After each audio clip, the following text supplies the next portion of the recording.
Well, folks, listen, this is a first for the podcast. We're actually going to have a debate on today's Plain Talk. The debate is between North Dakota's U.S.House candidates, incumbent Republican Kelly Armstrong. Kelly, how are you? I'm doing great, Rob. Kelly is still on his way through his first term in office, and somebody who wants to have something to say in whether or not he gets another term is Democratic candidate Zach Raknerud. Zach, how are you? I'm well, thank you. Both of these gentlemen, we've agreed to have a debate for about an hour. I have a number of questions from you in the audience that I solicited via social media, so thank you for everybody who submitted those questions. We're going to get to as many of those as possible. The two candidates also submitted to me some questions for each other, so we'll run through those as well. But before we get started, I wanted to give each of you a chance to sort of introduce yourself and maybe talk about your thoughts for the campaign. I flipped a coin before I got these fellas on the line, and Zach, you're going first, so away you go. All right, thank you, Rob, for hosting us today, and thank you, Congressman Armstrong, for being willing to come and discuss the issues at such a pivotal time in our country. My name is Zach Raknerud. I'm a 26-year-old, lifelong North Dakotan working-class guy. I entered this race in January because I looked out across our government and the economy for the better part of 50 years, and I see what I refer to as a reverse funnel economy, where the wealth of this nation is really flowing upward in a really concerning way, while at the same time, the economic foundation of our working families is shaky and continuing to erode. We saw that be accentuated in a big way during the Great Recession in 2009 and during particularly the coronavirus pandemic. There is a lot of economic pain out there that I think that the federal government should be more receptive to addressing. And so I'm here to advocate for policy positions that care for the economic dignity of everybody in our nation.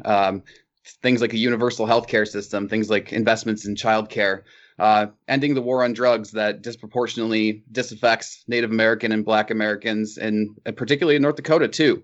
And so I'm excited to talk about the issues today and to figure out where we go from here, because I think that we are really in pivotal times that are going to require bold, decisive leadership from our representatives in government. Kelly, your turn. Thanks, Rob, and thanks, Zach, for being here. My name is Kelly Armstrong. I was born and raised in Dickinson, North Dakota, grew up in the oil and gas industry, grew up in the agriculture industry, moved to Grand Forks for 10 years, spent 10 years as a criminal defense attorney, came back, went to work for my dad's oil and gas company, and then ran for the state Senate in 2012. Served there until I resigned after I got elected to the U.S. Congress. As you said, I'm just finishing my first term, and I ran for Congress because I believe Washington needs to be more like North Dakota, not the other way around. I've been proud to stand with Senators Hoeven and Kramer and President Trump to roll back decades of regulation and policies that have hurt our ag economy, our energy producers, and most importantly, our small businesses, all three of which are the backbones of the North Dakota economy. And I've spent the last 2 years defending President Trump, as the liberal establishment that controls many of the D.C. bureaucracies have worked tirelessly to take down a duly elected president. And even in spite of all that, serving on judiciary and oversight, I continue to work every day to unleash our economy and empower our people to succeed. I'm committed to doing everything in my power to move our state and our nation forward, not backwards to the failed policies of the past. We all know we're facing unprecedented times. We are going through a global pandemic that has threatened our health, shaken our economy, and changed our lives, I think, in ways we don't even know yet. President Trump and Congress reacted quickly. We injected trillions of dollars into the economy to help our job creators, support our workers, and enable our states to deploy the resources in the most flexible way possible. Now those funds are put to use, I think we need to continue to look forward, take a step back, and really work on addressing issues of targeted concern and not just continue to throw more money at the problem. I don't think the distinction between me and Mr. Raknerud could be any more clear. Mr. Raknerud believes in a federal government that has all the answers to every problem. I believe in less government, less regulation, and more freedom. And I think, and he believes in the Bernie Sanders socialist model that will raise taxes on everyone, require us to go back to marginal tax rates of 70 to 90%, and eventually bankrupt this country. And I'm not putting words in his mouth there. He called it as American as apple pie. We can't go forward. I'm working to we can't go backwards. I'm working to move ourselves forward. And I love North Dakota. That's why I'm running for re-election, and that's why I'll be asking for your support and your vote. I want to go into the questions you have for each other, and I'm gonna do one of Zach's first for you, Kelly. He asks, do you believe corporate expenditures in our elections is something that needs to be addressed? Well, you can't, in the federal elections, you can't take corporate expenditures. They're illegal. You can take PAC money, you can take individual donations, but you're not allowed to take corporate expenditures. If you're talking about third party super PACs, that is obviously a conversation that I'm comfortable having. They work really well on both sides. That is what people typically call dark money. If we deal with those issues, we have to deal with it, but you have to deal with it in the framework of Citizens United, whether you like it or not. I worked with actually my last opponent, Max Schneider, after Citizens United passed, when we were both in the state legislature, to change North Dakota's law to make sure it complied with the decision in Citizens United, because we want to keep what we have in North Dakota, and that is as much transparency as possible and dealing with that. But I am all for more transparency wherever money exists in politics. I think sunlight is the best elixir. Zach, thoughts on Kelly's answer?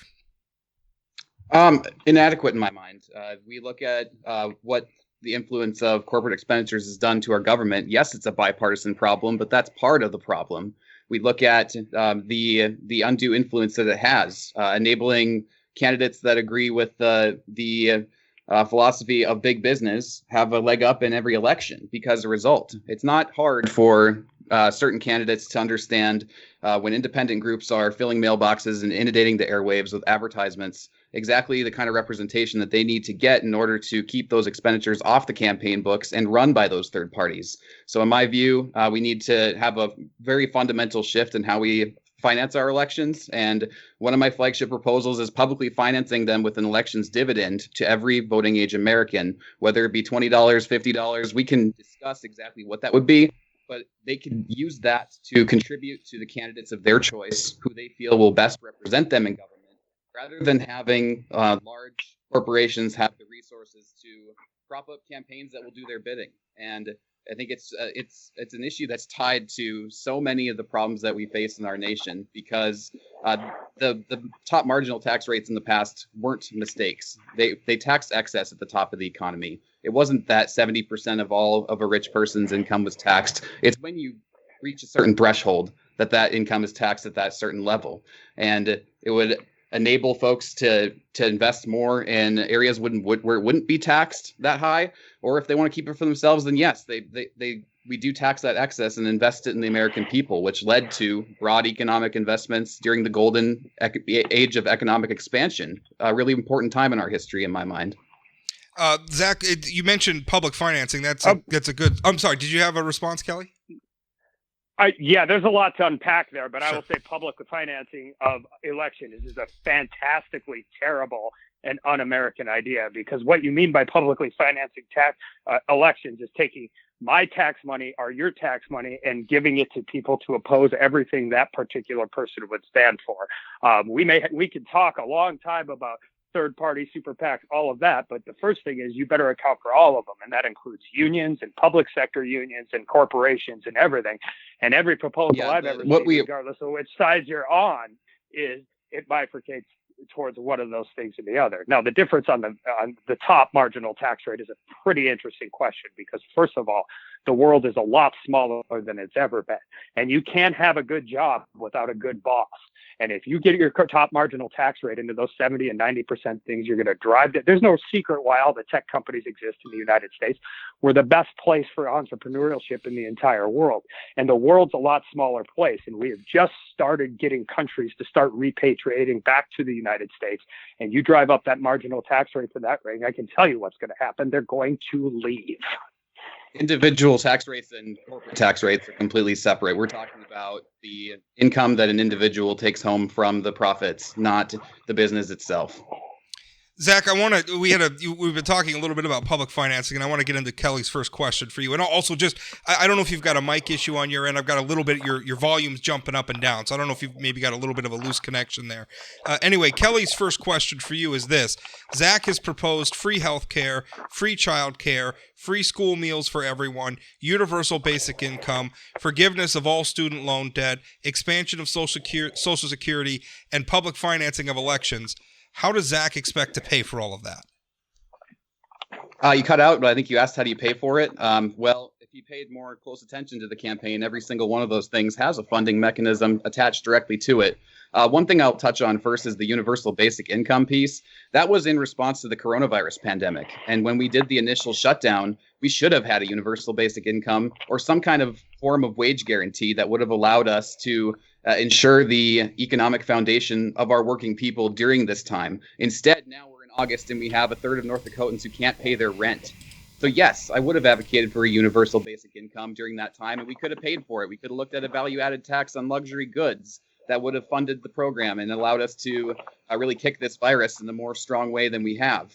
When it comes to healthcare, yes, you'd pay more in Medicare tax, but you'd end up having the largest take-home pay in a generation because we're paying twice as much per capita for healthcare as every other developed nation on planet Earth. With public college and universal childcare, a 2%, or just the universal childcare, a 2% wealth tax on fortunes exceeding 55 million could fund universal childcare in this country at a time when 40% of childcare facilities are projected to close if they don't receive any public assistance. They're universally applied. Everybody would benefit from them. It would lift us all up, and they're paid for. Kelly, your response. Yeah, I mean, the short version of this, just not even adding them all up, is $60 trillion. I mean, the answer is, here's how you pay for it. You raise the taxes not just on the top 1%, you raise taxes on absolutely everybody.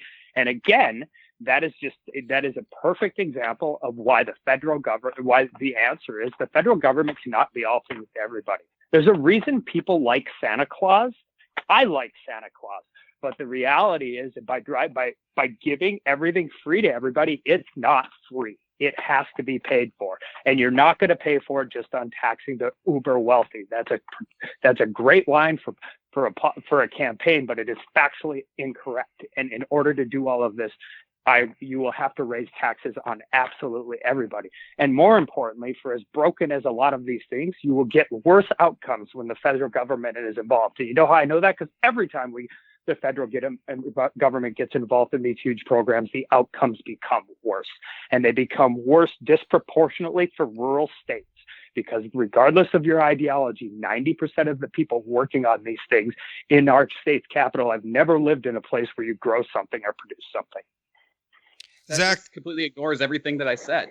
When it comes to Medicare tax, I did say that you'd pay more in Medicare tax, but you'd save money because you're not paying for the private health coverage that we have today that costs twice as much per capita as every other developed nation.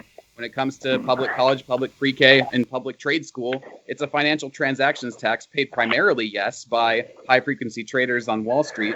The rest of the developed world came to us after the Great Recession and tried to have us implement a financial transactions tax in conjunction with them, but we said no. And so that would be primarily paid by the frequency traders on Wall Street. But yes, some 401k accounts and retirement accounts like that, you'd pay that small tax as well. But you end up getting universal child care services not administered by the federal government. That's another just completely misleading part of my message from Congressman Armstrong. It's about equipping our local governments with the resources that they need to address these issues, not executed by the federal government itself, but the federal government plays the role of capturing the excess in our economy and investing it in our working people whose economic foundation has been eroding in a big way, particularly in the modern history of this country. And if we don't address it, we're already seeing a lot of the societal impacts that brings. I've got another question. Capturing excess wealth is increasing taxes. That's what it means. Yeah, that's what we did in this country in response to the Great Depression and during the golden age of economic expansion. When I say it's American as apple pie, I mean it. It's in our history. And just because large corporations, since the Powell Memo was convened and signed in the 70s, where large corporate interests said they're going to gain as much public power as they can, that's why we've gone away from that style of governance. And as a result, working people in this country are starting to struggle in a pretty big way. We've gone away from that style of government because people don't want their taxes raised, particularly in North Dakota. Yes, but we're not talking about big tax increases. We're talking about cost savings, and we're talking about very much services of value kicked down to our states and local governments that are well funded with primarily being targeted towards the top of the economy, because we are the wealthiest nation on earth, and so much of our wealth is flowing upwards in an unprecedented way. I've got a question now for you, Congressman, from Zach. It is, should the Secretary of Health and Human Services be allowed to negotiate drug prices on behalf of Medicare Part D? No, and the reason is, well, not under any current structure that exists, because the current structure doesn't really account for negotiation. The one bill we had on this in Congress called it a negotiation, but it wasn't a negotiation. It was essentially the Department of Health sets the price, and if the negotiation fails, then they cap the price. And that is also a terrible way to deal with innovation and dealing with how we deal with pharmaceutical drugs. Our biggest problem in the pharmaceutical drug industry is pretty simple. And it's also very, very frustrating. There's a list price for a drug. There's a person who sells the drug, and there's this middle part that everything goes in, and there's no transparency because nobody really pays the list price. And it goes into this big churn in the middle, and nobody can figure out why. And it's not a small thing, because it accounts for anywhere between 22 and 30% of the healthcare budget.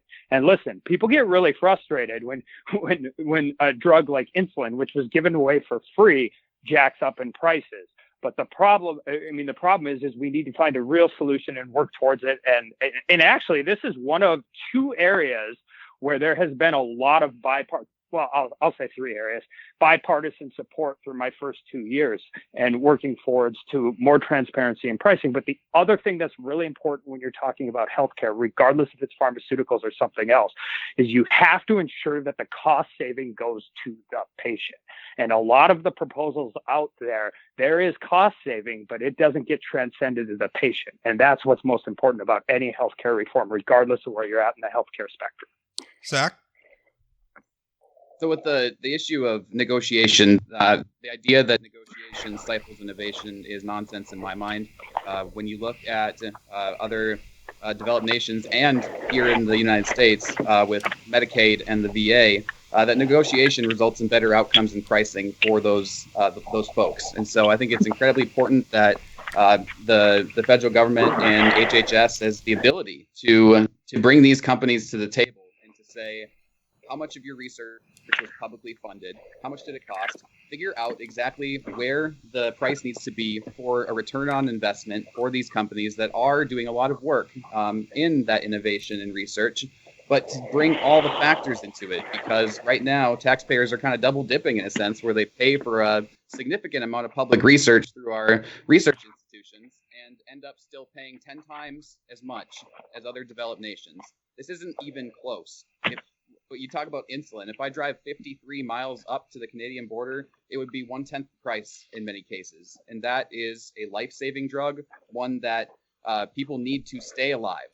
I even met a woman in Washburn who has about 2 months left of savings after being laid off during the coronavirus pandemic, and she can't afford her insulin.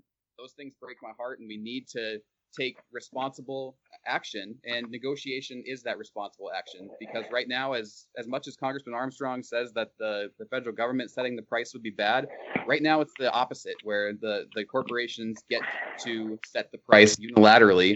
It needs to be a negotiated process to result in better outcomes. Congressman, any thoughts on that?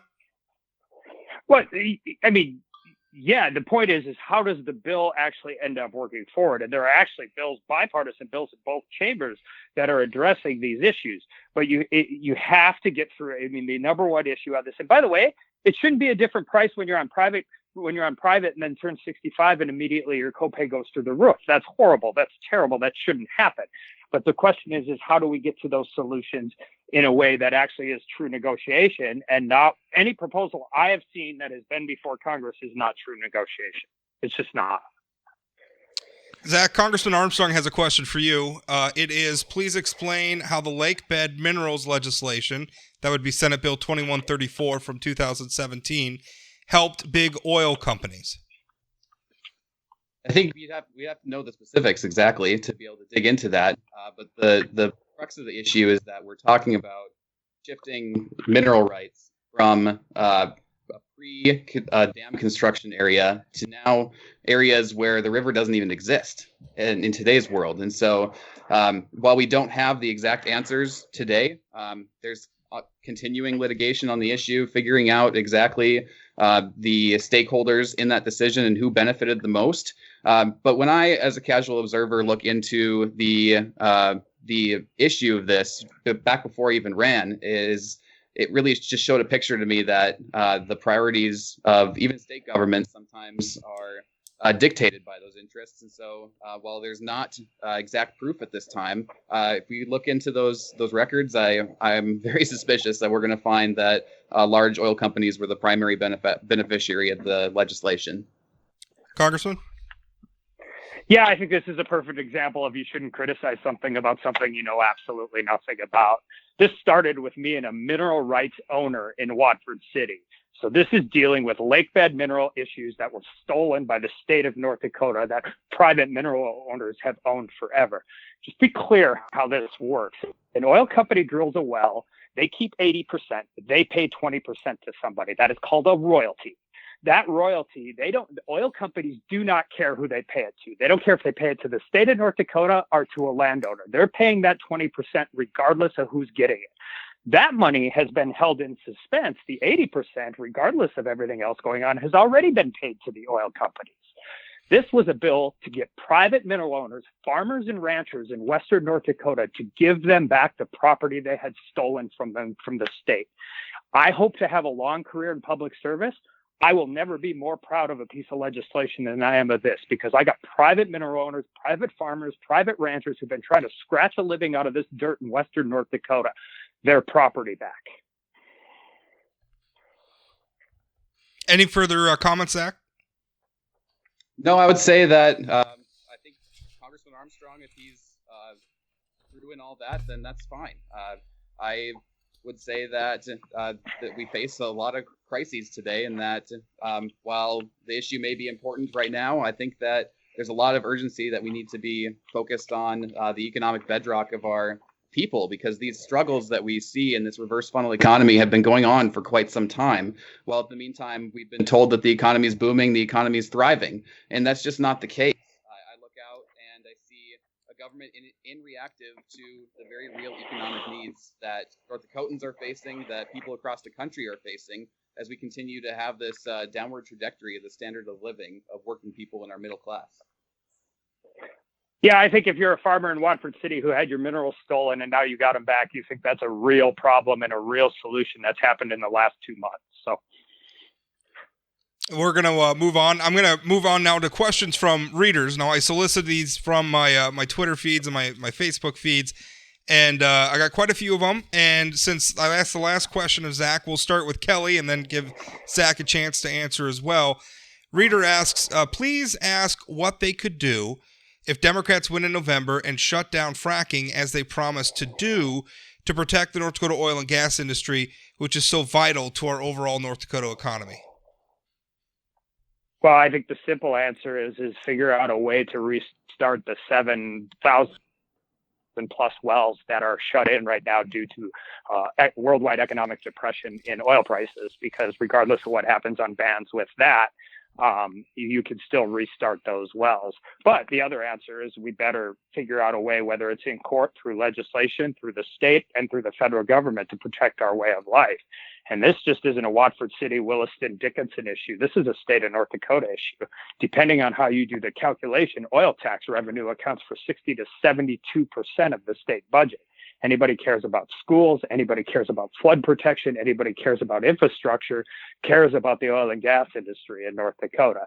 And only in a town as weird as Washington, D.C., could we take the fact that the United States is the only country in the world that is both food and energy secure and take that geopolitical strategic advantage and turn it into a negative. So we should fight for it. We should do it. We're 2 miles underneath the ground. It's safe.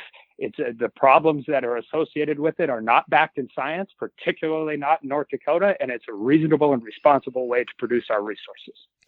Zach, question to you. I'll read it again. Please ask what they could do if Democrats win November and shut down fracking as they promised to do to protect the North Dakota oil and gas industry, which is so vital to our overall North Dakota economy. Yeah, so one thing I want to touch on briefly in regards to North Dakota specifically is that while this is a bit outside the purview of our race, when it comes to so much of our state budget being reliant on those commodities, that really is a good painted picture of the NDGOP and their fiscal mismanagement. We, as North Dakota, have had low taxes that have funded great services. And since 2008, we've cut corporate and income taxes 5 separate times. So as a result, we're just really reliant on commodities almost exclusively. And when both major commodities took a hit within these last 10 years, our budgets have struggled as a result. When it comes to the National Democratic Party calling for the fracking ban, of course, I'm not a fan of the National Democrats as a whole. Like I am somebody who entered this race because I want to reform the Democratic Party, and I really do believe that that a ban on fracking is not the answer. When it comes to our energy security, there's so many different options that we can take, and it's worth noting that projections show that we could exhaust those resources within my lifetime. It's a bit down the road, but we need to be continually innovative and addressing these issues because it's not something that's going to last forever, and we need to recognize both in our current policy and policy that really pivots us to where we need to go in the future. Kelly, any the only comment? Well, there's one particular thing. The real concern I think we have in the immediate future, depending on how the election goes, is the ban from fracking on federal land. Because what North Dakota has is we don't have large swaths of federal land like some of our Western friends, but we have what is called bifurcated federal minerals, and how that would affect a privately held spacing unit that said, say, had 17 federal minerals could get really complicated really fast. But I will argue the oil and gas industry completely diversified our economy, because prior to that, we essentially had one industry that we lived and died by, and now we have that. And also, essentially, North Dakota and Australia were the only two places that didn't suffer the economic consequences in 2010. So we have been insulated from a lot of the different things that have happened across the world, specifically because of our oil and gas industry. And we should work hard to protect it and promote it. There's no doubt from my mind on that, because it has brought prosperity to our state. It's just a matter of being responsible and not cutting off all the other revenue gaining mechanisms that we had in place as a low tax state in North Dakota. And unfortunately, we got away from that. Zach, well, except we are the only state that's required to balance our budget, and we have a common schools trust fund that is flush with cash, and we have a legacy fund for these exact periods. So I think we have made some responsible. In fact, Rob's criticized us for sometimes saving too much money in some of these accounts. Well, fellas, I'm staying out of this. Rob Port's point of view is irrelevant for this race. Another question from a reader. This is from Sean, and I'll go to Zach first for this one. How will each candidate serve North Dakota if their party doesn't win the presidency? So, Zach, if Joe Biden doesn't win, if you do, I imagine the scenario Sean's setting up is if, Zach, you were to win in the House of Representatives, but Joe Biden were to lose nationally, and so you're tasked with governing for 2 years in the House of Representatives under a Trump administration, how would you serve North Dakota? Sure. It's an interesting part about my campaign is that no matter who becomes elected president, my role is basically going to be the same, because the economic investments for our working people that I'm advocating for are outside the mainstream of both major parties, because both major parties had their issues really focusing on the needs of working people. And so If President Trump is reelected, then I will do my best to one, hold him accountable and not just be a defense lawyer 100% of the time, but to hold him accountable for the mistakes he makes, and then to also advocate strongly for much needed economic investments in the people of North Dakota, because the economic foundation of a lot of people here is shaky and wages are stagnant. We need to make the investments necessary to really protect our working class, because what we're seeing today is extremely concerning. So no matter who the president is, I will work with them to advocate for these solutions and to help them become more of the mainstream. Kelly, same question to you. If you win election to another term, but President Trump doesn't win and we have a Biden administration, how are you going to serve North Dakota?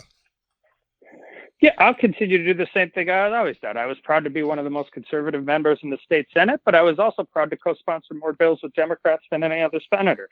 Even in a hearing, even in a committee as contentious as judiciary has been for 22 months, I have maintained and cultivated really, really good relationships with members of the opposing side, and not just in Congress, but on that actual committee. My first visit to another congressional district was to Boulder, Colorado, and Joe Neguse. And Joe Neguse and I are about as far apart on the political spectrum as you can get, but we have become very good friends. And you know what we both care about? Soil health and carbon capture as it applies to agriculture. So I went to Boulder, looked at his district, sponsored a Chapter 12 bankruptcy reform bill with Colin Aldred and Congressman Delgado, and worked with that. I'm on numerous marijuana reform and criminal justice reform bills that are being led by Democrats on the other side of the aisle. And David Trone and I run the freshman working group on addiction group. He's a Democrat from Maryland. And so I have great relationships with Democrats. I'll fight hard on the issues that I think are important, but I try and do it without making personal attacks and making it issues that are important in North Dakota.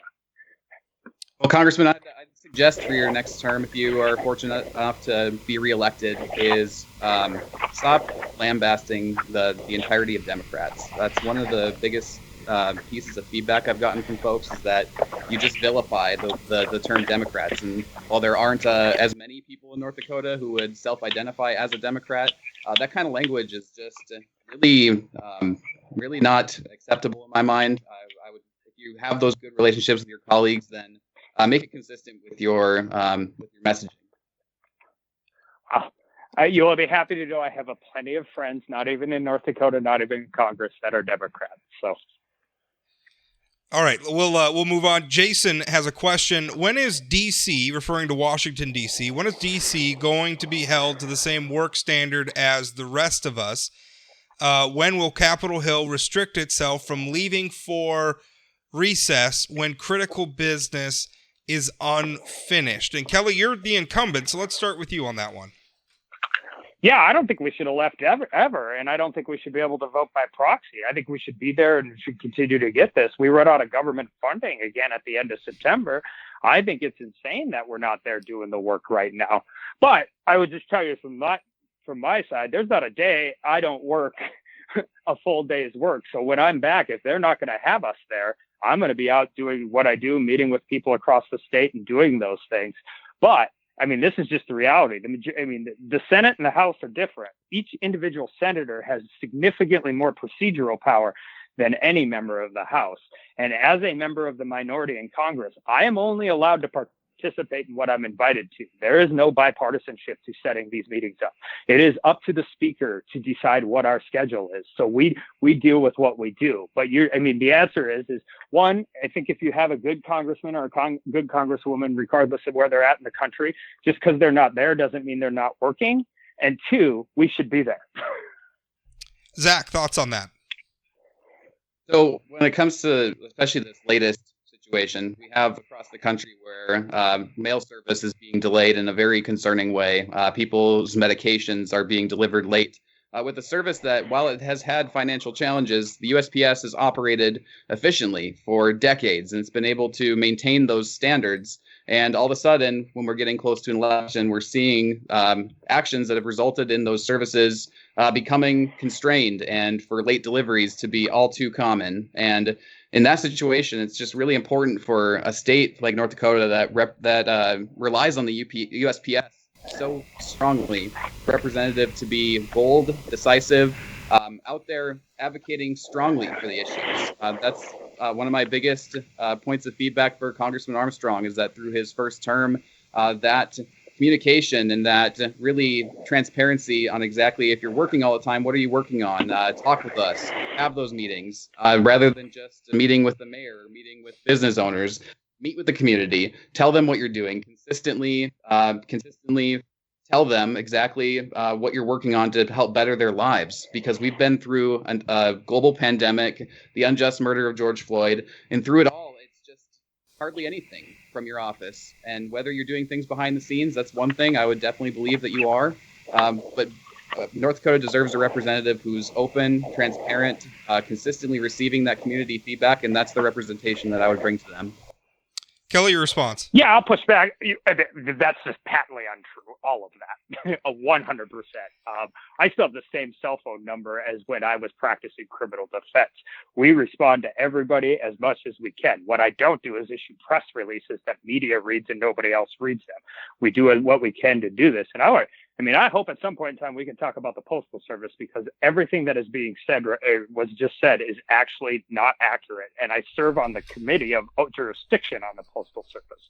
So how that's being politicized in the reality of it. And by the way, late mail didn't start now. Neither did the post office's troubles. They started 10 years ago. We've lost $69 billion.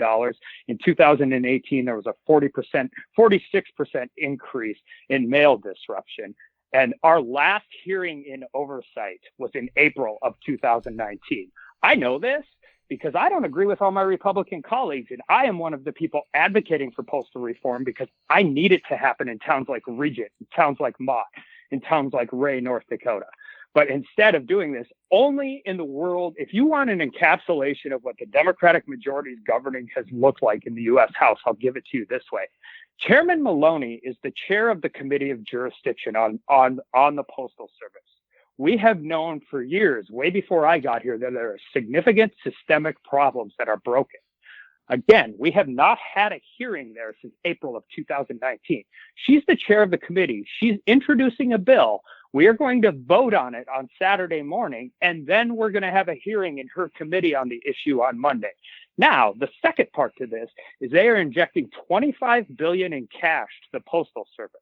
The post office has $14 billion cash on hand. By any estimate, they're already solvent till August of 2021.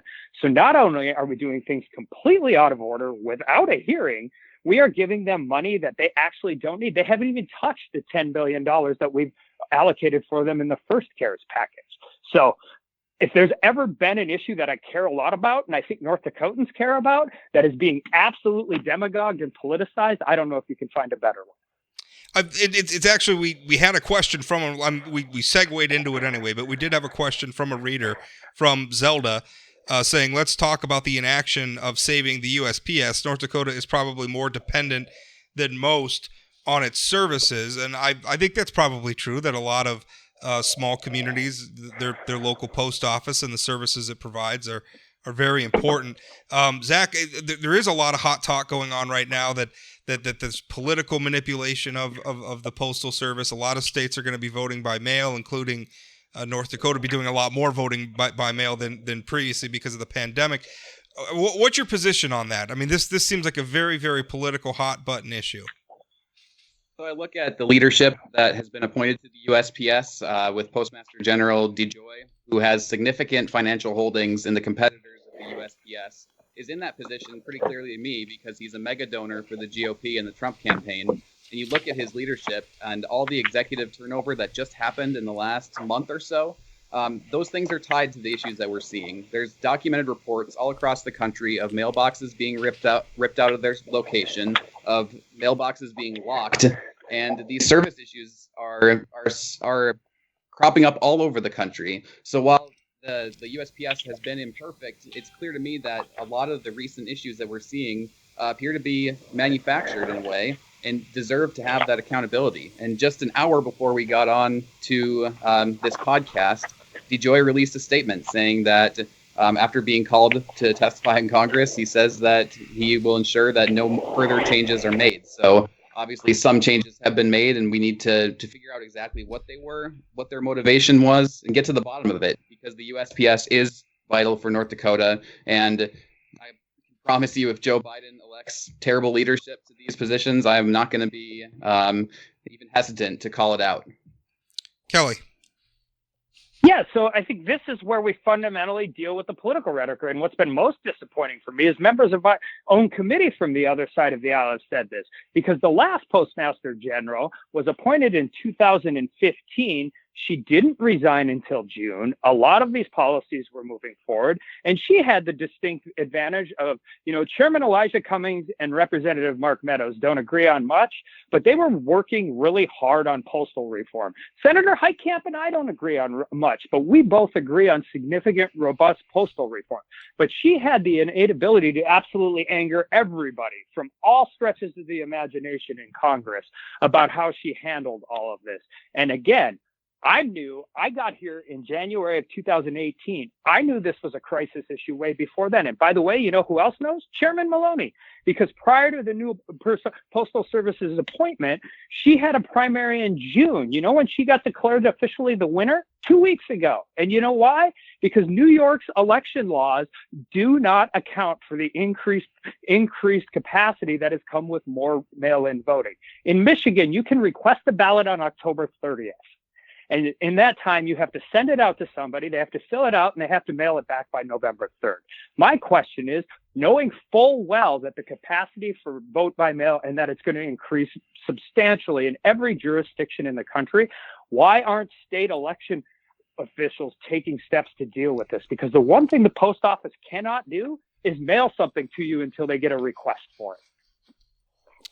Let's move on. We have a question from Jamal. He says, what are your takes on Measure 3 and the method North Dakota Voters First used to collect signatures? I know that this is a hot button issue. It's a little outside the purview of the U.S.House race, but these are significant changes to the North Dakota Constitution that would fundamentally change the way we elect people to this very office that you two are campaigning for right now. So I do think it does have some relevance.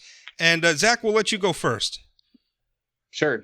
So Measure 3, and like a lot of things, there's a lot of different pieces to the whole situation, to the legislation itself, including a lot of troubling pieces, especially when it comes to the primary balloting process, where the top two vote getters in a state will advance to the general election. I think when you look at the parity of ideas that different political parties bring, that situation isn't right for North Dakota, that we have to have the two different parties be able to have their voice and their recognition in our elections.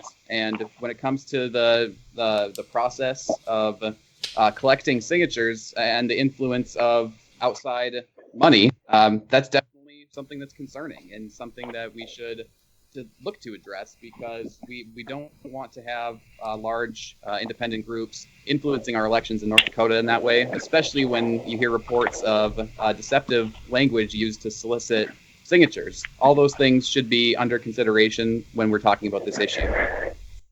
Kelly, your thoughts? I guess the best answer I could give you, Rob, is I think it's the most dangerous thing that's been on the ballot in North Dakota in my lifetime. I'm actively in. I will talk to anybody about why I feel that is.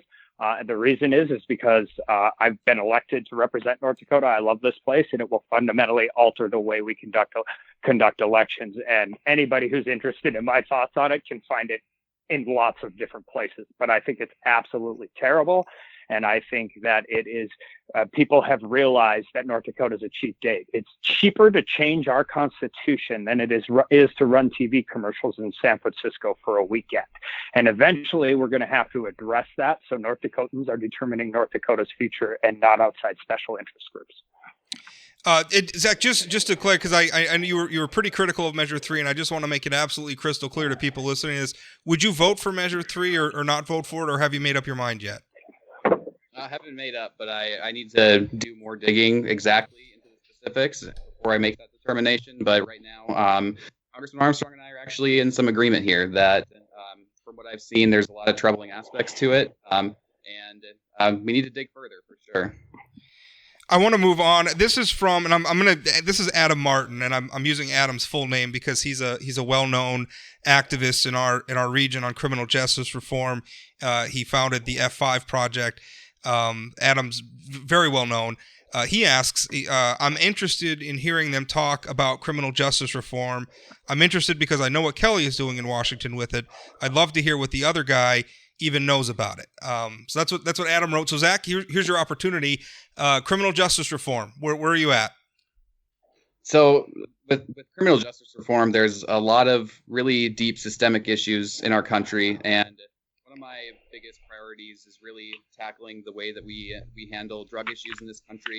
And I know that Congressman Armstrong is actually very on board with that too, and I'm glad. And I hope that we can make significant strides there. I just feel that we need to go very far and take bold action because the disproportionate effects of the war on drugs has been crystal clear. It is disenfranchised specifically Native American communities and Black North Dakotans. And it's extremely troubling to me. In my view, we need to be looking, especially with marijuana, legalization, at the very least, declassification from the Controlled Substances Act, and really excise taxing it and using it to fund better investments in mental health care and education and all those sorts of things, because addiction is an incredibly hard demon to battle, and to put the criminal justice system first and foremost is something that's extremely troubling to me. And the same thing goes when it comes to private prison facilities. I do not believe that any entity should be profiting off of the incarceration of American citizens. And I would take a strong stance against that we need to be ensuring that the incarceration process is for protecting our communities and ultimately for a whole lot of cases looking to rehabilitate those folks into society, because the net gains and the net societal gains from taking that approach are very clear. And so that's the direction I think that we need to go, and I'll fight strongly for it. Congressman, your thoughts. You obviously in your introduction spoke about your experience as a criminal defense attorney. So this, when we talk about the criminal justice system, this is something you've actually worked in the system. So Adam referred to, he says he's aware of the work that you've been doing, but for the rest of us, talk about your first 2 years in Congress. What have you done on criminal justice reform? Yeah, so this is one of the places where I've actually built a lot of bipartisan support. I think this is the most criminal justice reform Congress in the history, and that's on both sides of the aisle. But I'm going to back up a little bit. My grandmother was the head of North Dakota Mental Health for 20 years. I practiced criminal defense in state and federal courts for over a decade. I worked tirelessly in the North Dakota legislature to reform our minimum and mandatory laws, reduce felony drug charges to misdemeanor, and to reform our school zone laws, which actually account for increased penalties for those things. So there's always work to do on this, and we need to continue to working forward. The First Step Act passed and advocated for by President Trump is without a doubt the most significant criminal justice reform in the history of Washington, D.C. The problem is, and this is where you have to agree, this has to be where some of your political philosophy comes into place. There are 2.3 million people incarcerated in this country, and 2 million of them are incarcerated in state and local prisons. So we can do a lot of things federally. I'm on a Pell Grant thing to allow for different organizations to get different things. Tom Emmer's got a great bill on Medicaid for people coming out of prison, because it's incredibly important that they have access to services. And it's really counterintuitive to take those services away from those people, because without that safety net, they have no chance of rehabilitation. But I've worked with Karen Bass. I'm working with Hakeem Jeffries. I've worked with Cedric Richmond. I mean, there are different things we can do. And I'm on the States Act for marijuana, which would allow states supremacy over how they treat marijuana law. I'm on the SAFE Act that would give banking protection bankers for protection in states that allow for legalized marijuana in whatever form. And I think probably most important, that doesn't get a lot of press, Joe Neguse and I introduced a bill that allows for research universities to actually study marijuana, because one of the problems with how it is scheduled is universities have a very difficult time researching whatever the long-term effects, short-term effects can be of marijuana, because they risk losing their federal funding. So I think this is probably, Zach and I would come to a lot of agreement on this. We might have some differences in how we approach it, but I am a huge advocate for giving people second chances and dealing with addiction as a disease and not a crime. You mentioned actually some of what the next reader. It's great. We're doing so great with the segues here. It's just flowing naturally, almost like we're reading these people's minds. But Gabe asks, ask him, and I'm assuming that Gabe's talking about you, Congressman. Ask him about the status of the Marijuana Banking Act that he co-sponsored. You just mentioned it. And then he continues, ask both candidates about their stance on medical marijuana, decriminalization, and legalization. So, Kelly, we'll start with you. Yeah, I don't have a problem with medical marijuana. The problem with some of these marijuana bills, and this is actually just a kind of an inter-party in the weeds thing, we had, like I said, the States Act had bipartisan sponsorship on the Judiciary Committee. And instead, the Democratic leader, Jerry Nadler of the committee, decided to introduce his own bill and and I get why he doesn't care what I want to do. I'm a freshman in the minority, but it was really kind of a slap in the face to some of his own members on the committee. And we have an opportunity. And I do think we need to move those through the House with broad bipartisan support, because in all honesty, sometimes these fights aren't partisan. And we know that, and some of the times our fights are with the Senate. So I support all these bills. They need to continue to move forward. The problem always exists is what ends up happening right now in the dysfunctional town of Washington, D.C., is we don't do these standalone bills. They get wrapped into these other packages. And that can be fine in certain things. But on these issues that are really politically sensitive, I wish they weren't, but they are. We have to have them as standalones, because not only do we have to pass them through the House, but we have to get the Senate to pass them, and then we have to get them signed into law. And I think they're all important, and I think they do. They move ourselves in the right direction on criminal justice reform, but they also do it in a manner where the pendulum doesn't swing too fast and then risk swinging all the way back, because that's an important part of this. Society has come a long ways in dealing with addiction, and it done it in a very short point of time. I was proud of the North Dakota legislature for doing some of these things, because 10 years ago, they wouldn't have even considered it. But we have to move forward in reasonable, thoughtful manner so we can get to where we need to go. And Gabe asked specifically about the status of the Marijuana Banking Act. Do you know where that's at so right the now? last time, it is passed on suspension. It's over in the Senate. Okay. Zach, question. I just can't remember if it was, Rob, I can't remember if it was standalone or part of a package. Gotcha. Okay. I just can't right now. Okay. Zach, to you, your stance on medical marijuana, decriminalization, and legalization. So this is one that I'm very passionate about. And to me, we are extremely behind. And so we need bold and decisive leadership on the issue. When it comes to marijuana specifically, the federal government should really work to first off deschedule, and I would be an advocate for federal legalization across the country, because we're talking about trampling on people's rights when it comes to a substance that A, is impossible to physically overdose from fatally, and B, is not chemically addictive in the same way that nicotine and alcohol are.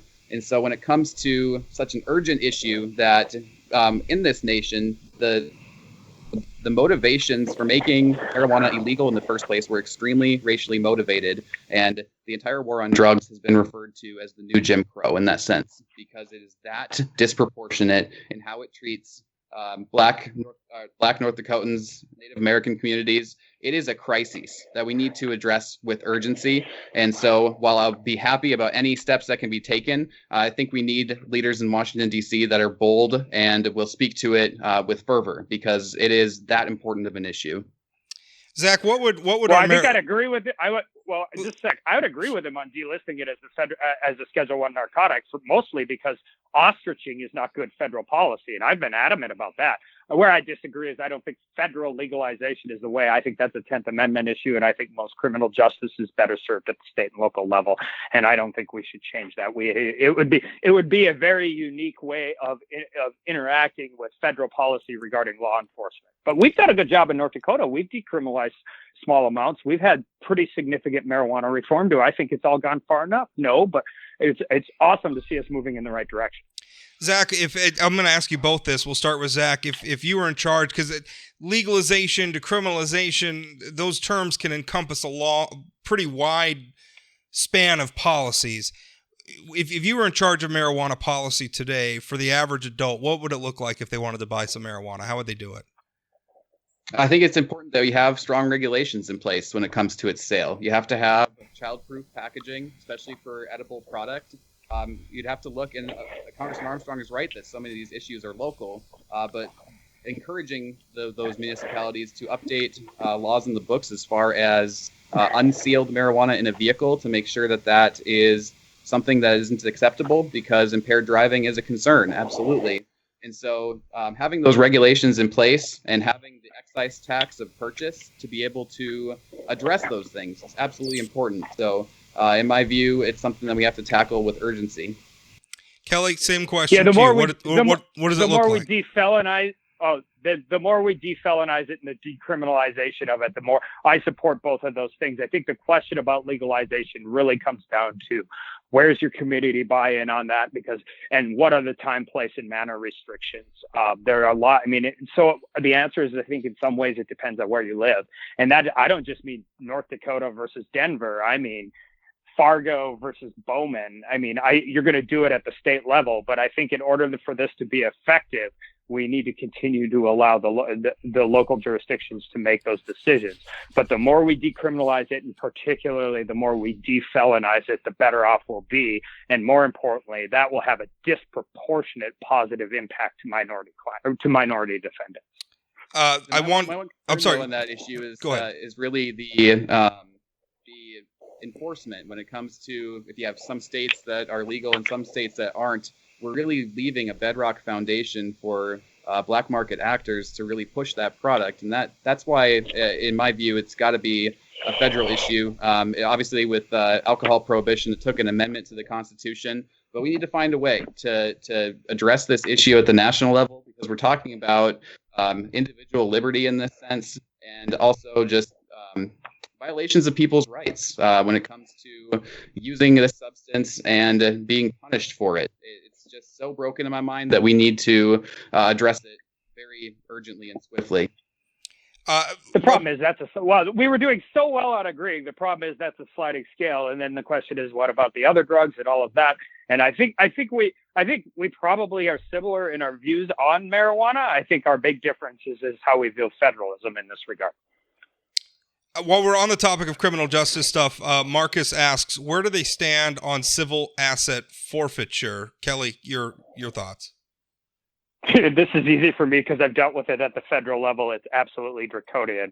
And I'm actually working with another member of the judiciary on the other side of the aisle to try there's different civil asset forfeiture laws. They've been floating around Congress, from people as liberal as Jamie Raskin to as conservative as Jim Sensenbrenner, and they just don't get any traction. So we're going to try a new tact. We're going to talk about simply what is called equitable sharing, because I think the first step is the hardest in this. And this is a perfect example of why, because there are real serious people on both sides of the aisle that want reform and have never gotten even a foothold in it. So I'm going to deal with one particular part. And what equitable sharing is if a local, because states have started completely redoing their civil asset forfeiture laws, and states are obviously, in a lot of ways, states are ahead on these issues. But one of the little things that happens is if a state restricts your ability to do civil asset forfeiture, the feds come in, and then the feds share that money with the state.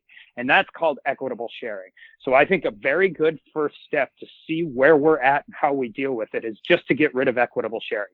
If you in the state of North Dakota or Minnesota or Michigan have reformed your civil asset forfeiture law because you think it's an infringement on somebody's civil liberties, the Fed shouldn't get to come in and do it under their law, which is terrible, by the way, and then give that money to the state. So that's one of those real world solutions where I'm hoping we can finally get a piece of this that actually gets enough traction to get across the finish line, because there are a lot, again, I'll say there's been a lot of smart people on both sides of the aisle that have been working on this for close to a decade, and it doesn't seem to get any traction. There's two bills out there right now that I support both of them, and one's from a Democrat, one's from the Republican, and they're not getting any traction. So I'm going to try something different. We'll probably do it right after the election, provided I win, and work with another Democratic member of the committee and see if we can get something moving forward. Zach, your thoughts? Absolutely, more agreement. So I guess it's not as rare as we think. The issue of this civil asset forfeiture is just exactly what Congressman Armstrong said. It's just completely medieval, almost in a way, and to violate the rights of our citizens in that way is unacceptable. And absolutely, as North Dakota's representative in Congress, I would pick up that work and do everything I can, because it's just an issue that's unacceptably happening in our nation today. Another criminal justice question. This has been a hot button issue. We're hearing localities talk about it in the wake of George Floyd's tragic death, and obviously protests across the nation. But people are talking about defunding law enforcement. So Alan asks, do you support any legislation that blocks funding to states or cities that put their residents at risk by defunding police department? What role does the federal government have to provide law enforcement protection to those communities that are getting rid of their police departments? Zach, let's start with you. So I would say that taking away those fundings as a mechanism of punishment for those localities is not something I would support, because while if it is a terrible decision, and it likely would be, it's not going to help their communities by restricting further federal funding. And so on the issue of defunding the police as a whole, it's something that I understand why people have such a visceral reaction to that term, because that would be flawed. We need to make common sense investments in law enforcement, including taking a partner with the federal government to provide resources as far as wages and quality of life. There's such a big lack of mental health care services in this country, and our first responders across the board have to see just the most horrific things that human society has in it. And as a result, a lot of the time their mental health takes a significant hit, and we're not there to support them. And we need to be. We absolutely need to be. And it further webs into other issues like the war on drugs, again, that we just talked about. Really having law enforcement focus on the issues of keeping communities safe, and there's so much we can do in that sense, but a lot of it has to do with making investments that really target the exact reasons for increased societal unrest, which has a lot to do with the economic foundation of people and finding that they don't have a place in the economy. That we have to have a federal government reactive to those needs that makes the investments in mental health care and child care, and helping folks maintain that economic dignity will go a whole lot farther in helping us than this goal of defund the police. Kelly, I'll read the question for you again. Alan asks, do you support any legislation that blocks funding to states or cities that put their residents at risk by defunding police departments? And what role does the federal government have to provide law enforcement protection to those communities that are getting rid of their police departments? So I think only through the largesse of our current system of the federal government would you be viewing withholding funding as punishment. I think that's a terrible public policy. Now, I will say in some of these micro instances where communities have called police away, allowed riots to continue day after day, and then ask for specific federal funding to rebuild that situation, I understand the federal government's hesitancy to do that. But withholding general funding to a state or a community that is part of the federal government, I think we should. I think we need to look at all of that, because we're $26 trillion in debt, and eventually we should probably start talking about that. But I don't support that. I think more importantly, what I'm concerned about is federal top-down mandates on law enforcement. Criminal justice and law enforcement is an inherently local thing. And I don't know, most sheriffs are elected. We forget that. Most state's attorneys are elected. We forget that. And so that is being determined by the voters in those districts. Now, can we incentivize, more standardized training? Sure. Every law enforcement agency has to be insured. De-escalation training helps whether you are in the inner city of inner city of Minneapolis, or if you are northwest of Watford City on the side of the road at 2 a.m. But what we have to make sure we don't do is regulate down from the federal government in order to solve some of these urban area problems, and there are lots of them. Because law enforcement on the side of the road, when backup is measured in hours and not minutes, is very different than law enforcement in a downtown urban area at 2 a.m. So we have a lot of work to do there. I think eventually, when calmer heads prevail, and this doesn't become such a political football in an election season, I think there are real smart people on both sides of the aisle that are interested in sitting down. And I'll be excited to be a part of that conversation, because I've been actively involved in it my entire adult life. So it's nuanced, and it takes time, and it takes work. But there's hope, and there is hope on both sides on this issue, both at the state and the federal level. I'm going to move on. I realize, gentlemen, I had told you an hour for this. We are just a few minutes over an hour, but I have one last question, and then we'll get some final thoughts from you. Sam asks, what is your view on diversifying North Dakota's portfolio to build new industries such as hemp, wind, solar, and other sustainable industries? And how can we apply that to alleviate the eventual job loss that is coming out west as coal companies are starting to close down? And he touches a little bit, so I want to loop this in because I think it's also an important issue for our state. Coal, there's a clock ticking right now on closing down North Dakota's largest power plant. We're talking about hundreds of jobs, perhaps even thousands if we're talking about ancillary economic impacts. Kelly, we'll go to you first for that.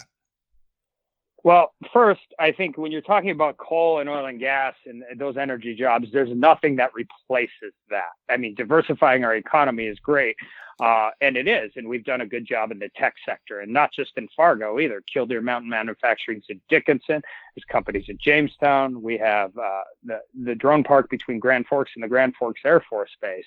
But when we're talking about expanding on wind and solar as part of economic development, too often we forget about the major importance of that, and that is resiliency and reliability of the electric grid. And we don't have to go very far to look at some of those. We believe in all of the above in North Dakota. I believe in all of the above. The problem with some of my colleagues on the other side of the aisle, they only believe in all of the above if it's wind and solar.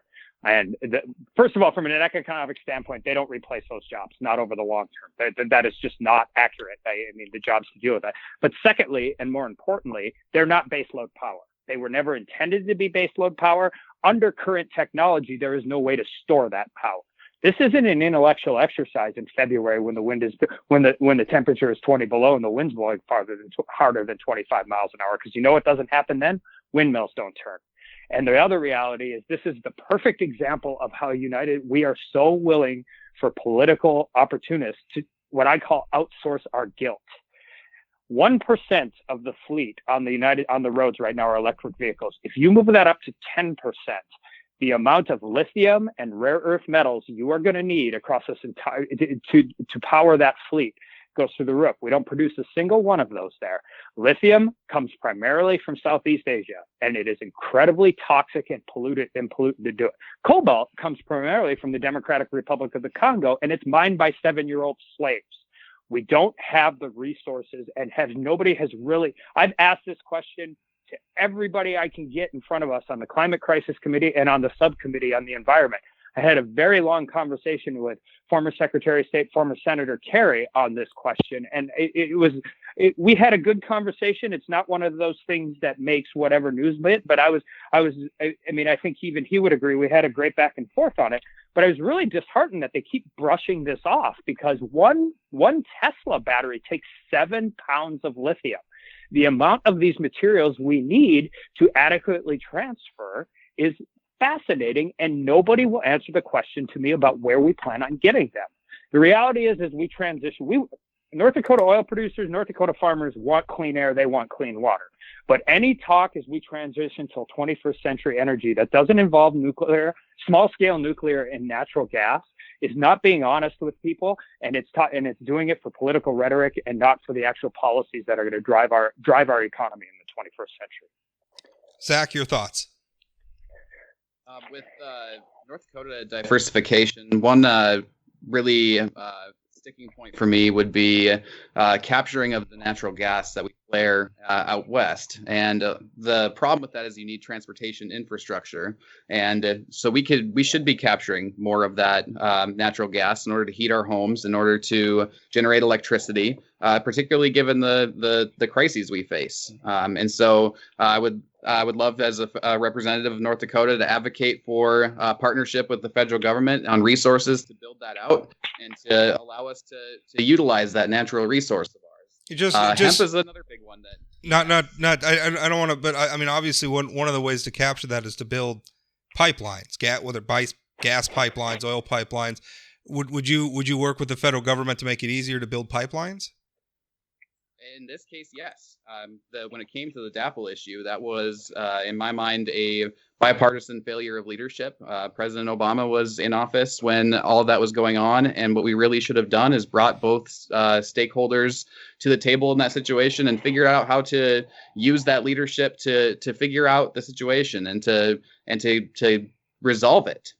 So yes, there's situations where that would be common sense, and to capture methane that we're flaring anyways to actually contribute to our electrical grid or to heat our homes in North Dakota would be a net positive for the climate issue that we face. And particularly on that, it was also asked about hemp, and that's something that I think we need to aggressively expand as much as we can. It's really just wild to me that a plant that happens to bear a resemblance to marijuana has been shut down under lock and key for so long. I'm glad that we're making progress on the issue, but we need to hit the gas on that and to really allow hemp as another option broadly to make investments, give incentive to the market to use it instead of our heavy reliance on single-use plastics. We could look at using a product that our farmers create to make those common sense shifts away from something that is also contributing a significant amount to the climate crisis and through pollution, which is visible to everybody. So those are just some of the things that would be on my mind when it came to the issue of figuring out how to, utilize the resources North Dakota has for our betterment.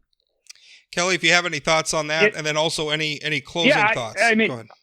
Yeah, our ag commissioner's been leading on the hemp issue. The deal now is, I agree that is an absolute perfect example of where we can diversify our ag economy and do more value added. The thing is we have to build out a market infrastructure that exists outside of just North Dakota, but everywhere else as well.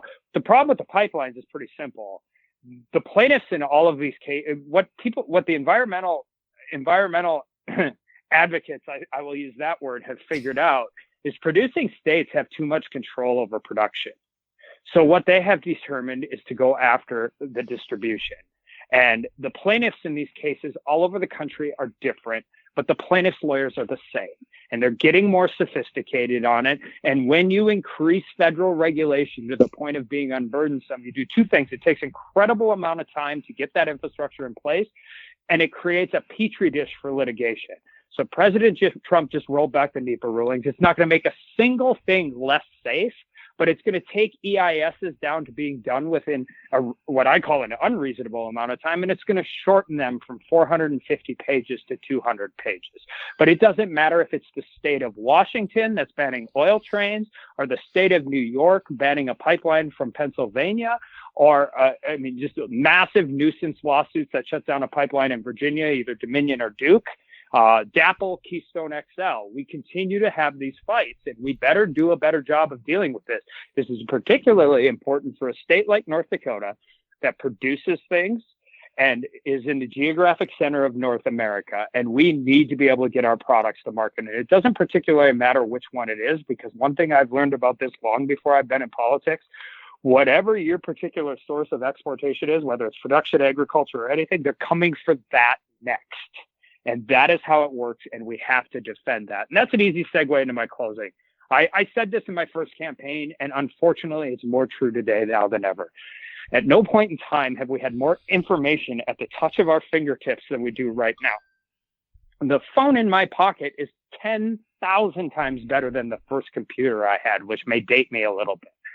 But Also, at no point in time has the difference between consuming districts and producing districts been more. And that, what I mean by that is it is continually an absolute fight. Too many people think food comes from the grocery store, electricity comes from the light socket, and gas comes from the gas pump. We produce a lot of things that aren't just important to North Dakotans, but they're important to the whole country and the whole world. I'm proud to represent us. I love having this fight every day. And if you support me and vote for me for my reelection, I'll continue to do that. And that's my close, Rob. Zach, to you.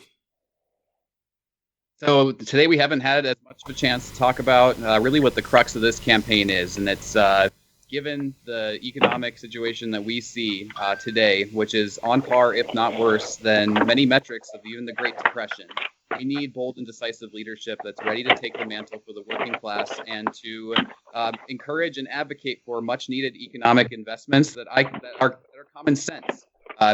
Working families in North Dakota are struggling incredibly with the cost of healthcare, the cost of education, the cost of childcare, and at the same time, we've never been a more wealthy nation.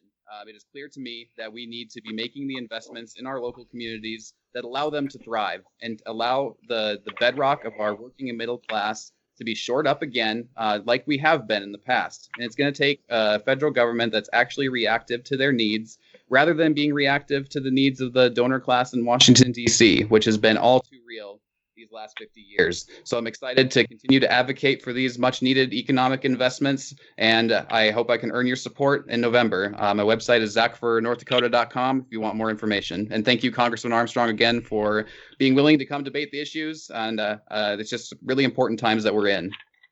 Well, thank both of you gentlemen for participating. I certainly appreciate it, and good luck to you both in November.